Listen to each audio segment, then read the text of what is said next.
China's Communist Party Congress begins. The world watches and awaits new developments as changes to its governing documents and leadership could be made during the event. Many anticipate President Xi Jinping will cement his rule by naming allies to top posts as he begins a second term. Jung-hee turns the spotlight to Beijing's major political event. The 19th Congress of the Communist Party of China kicked off in Beijing on Wednesday. It's China's biggest political event, held only twice a decade. More than 2,300 delegates are in Beijing from around the country to elect a new Politburo, the group that effectively rules the country, to make amendments to the constitution and to lay out plans for national development.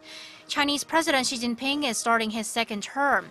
He's already been declared the core leader of the party, but now his political stature is to be put on par with that of the party's founder, Mao Zedong, and his successor, Deng Xiaoping. Opening the week-long Congress, President Xi said that China has made some historic achievements over past 5 years, lifting over 6 million people out of poverty.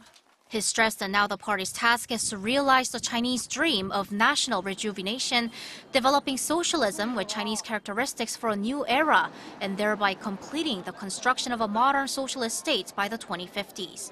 To do that, he emphasized centralized and unified leadership is the key.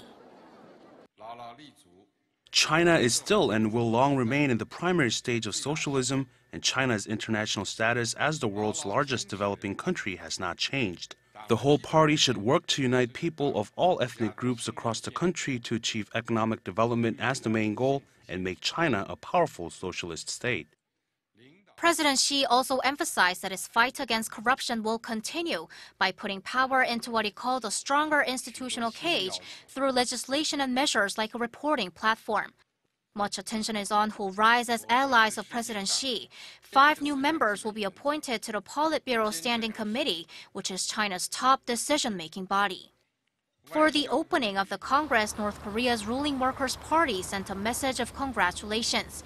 Pyongyang state media reported that warm greetings and hope for a satisfactory success were delivered to the Chinese party and the people.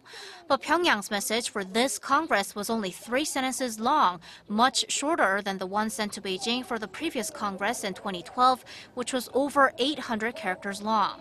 Also, while the previous messages have always emphasized securing and advancing the two countries' long friendship, there was no mention of that this year, which reflects the cooler relations between the two over Pyongyang's continued provocations and Beijing's sanctions on the regime. Jung-hee, Arirang News.